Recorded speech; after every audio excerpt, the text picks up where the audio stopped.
Salam sejahtera bagi kita semua. Kembali lagi dalam renungan harian kita. Mari Bapak Ibu kita memuji Tuhan, kita katakan, Tuhan aku rindu. Tuhan aku rindu. Tuhan aku siap. Penuhi aku dengan roh-Mu. Ku rindu lawatan-Mu.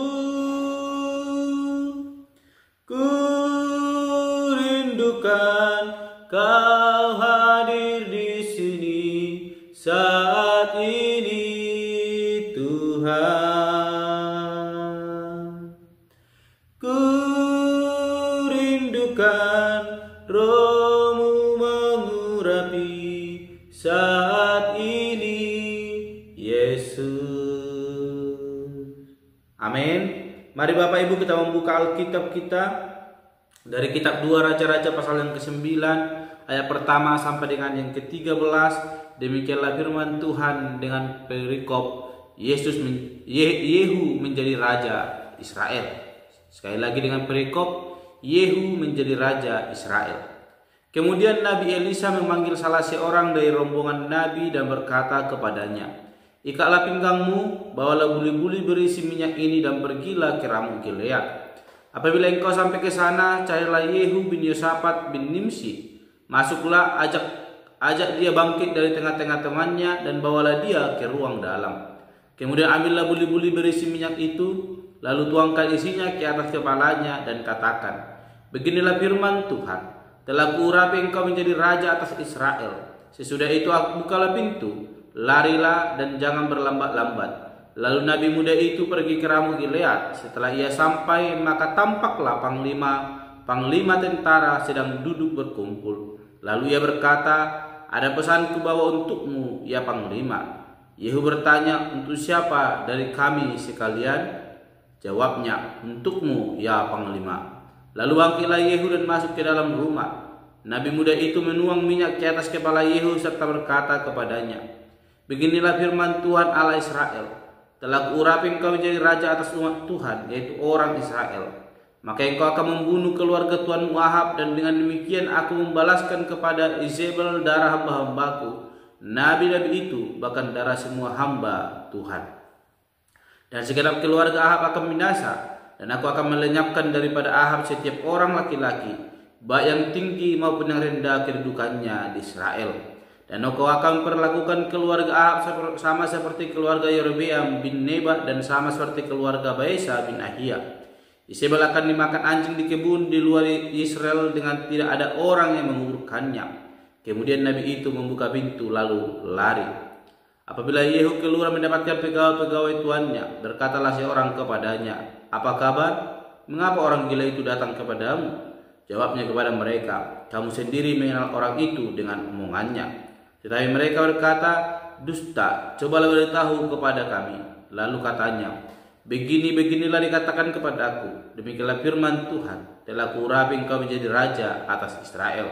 Segeralah mereka masing-masing mengambil pakaiannya dan membentangkannya di hadapan kakinya, begitu saja di atas tangga. Kemudian mereka meniup sangkakala serta berseru, "Yehu raja." Amin. Bapak Ibu saudara terkasih dalam nama Tuhan Yesus Kristus, kembali kita merenungkan firman Tuhan. Dan saya berikan tema bagi kita semua, yaitu teguhkanlah imanmu. Sekali lagi, teguhkanlah imanmu. Dalam pembacaan renungan kita hari ini, kita melihat bagaimana penghukuman Allah dinyatakan, di mana pada sistem kerajaan ahli waris tahta adalah keturunan dari raja yang berkuasa. Dan seperti mana kita renungkan semalam, bahwa dari keturunan ke keturunan terjadi hal yang tidak menyenangkan hati Tuhan, di mana raja yang belum menggantikan raja yang sudah tetap melakukan apa yang jahat di hadapan Tuhan.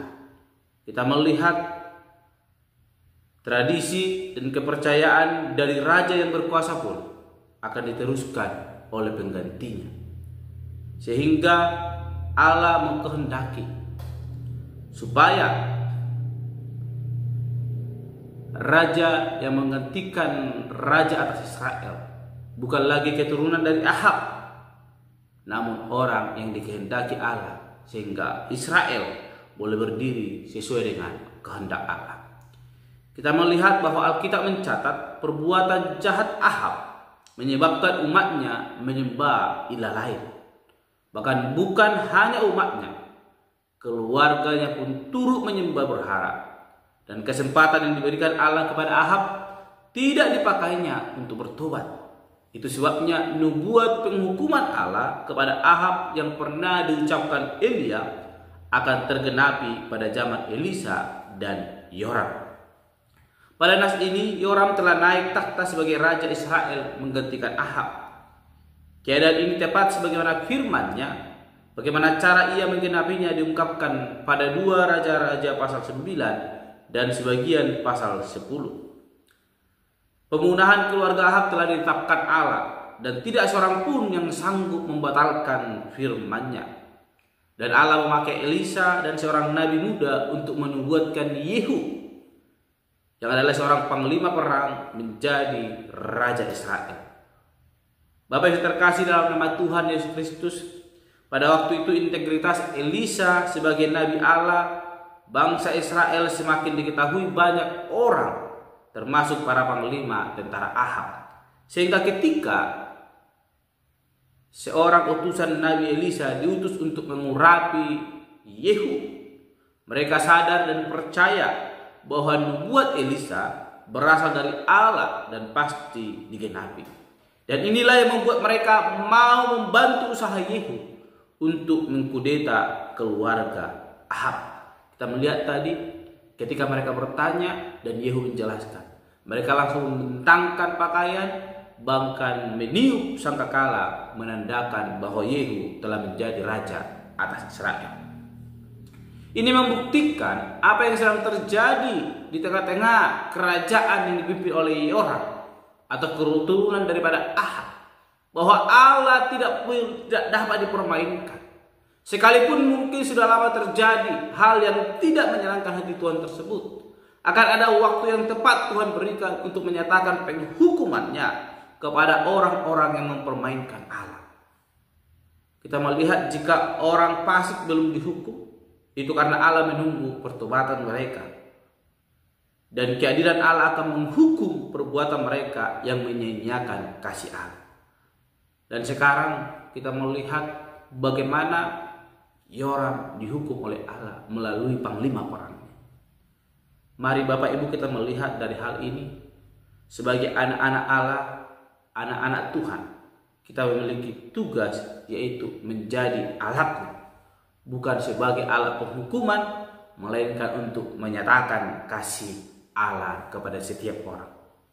Oleh karena itu, sebagaimana firman Tuhan hari kita renungkan, bagaimana saya berikan tema yaitu teguhkan imanmu. Mari siapkan diri kita untuk menjadi saksi bagi kasih Allah dimanapun kita berada. Jangan menjadi saksi atas penghukuman Allah dalam diri kita, tapi jadikan hidup kita menjadi saksi atas kasih Allah dalam hidup kita, melalui meneguhkan iman kita, sehingga apapun godaan yang boleh menghampiri hidup kita, kita tetap teguh berada di dalam koridor Allah. Dan kita mengalami kasih yang daripada Allah, bukan penghukuman yang daripada Allah. Kata terakhir mau sampaikan dalam renungan kita hari ini, teguhkanlah imanmu agar kita dapat mengikuti Allah dengan sepenuh hati dan sepanjang hidup. Ketika iman kita mulai goyah, maka kita akan berlari kepada godaan dunia.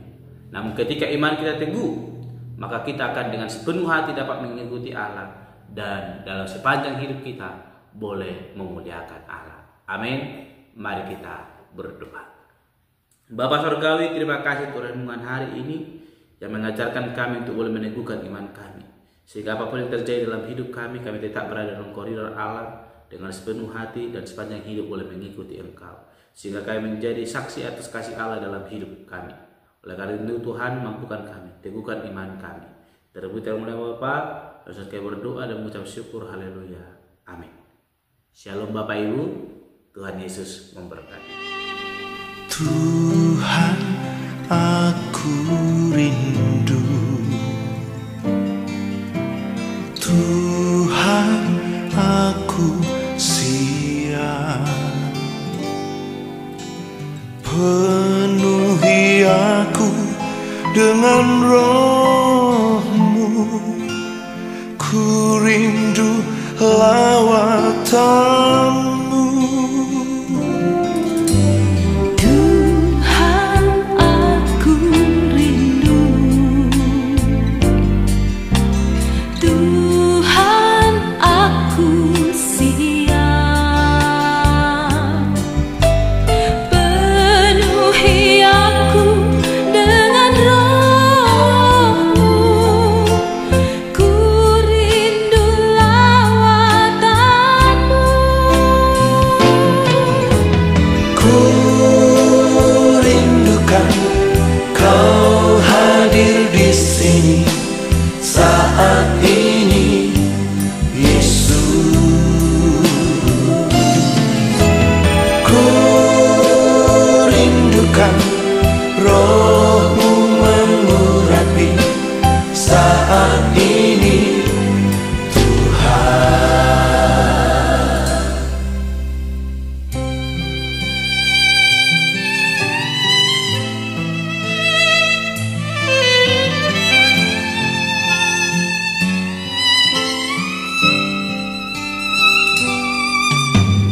Tuhan, aku rindu.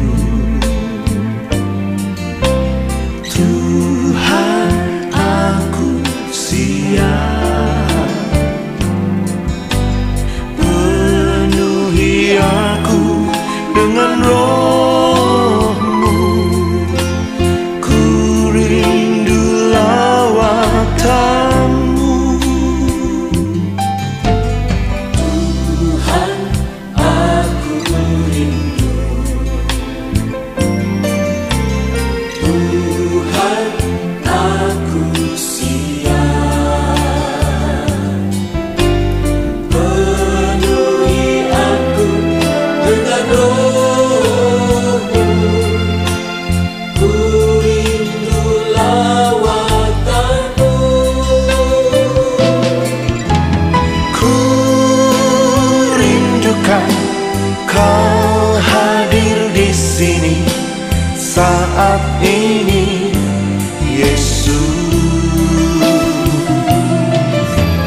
Ku rindukan Roh-Mu mengurapi saat ini, Tuhan.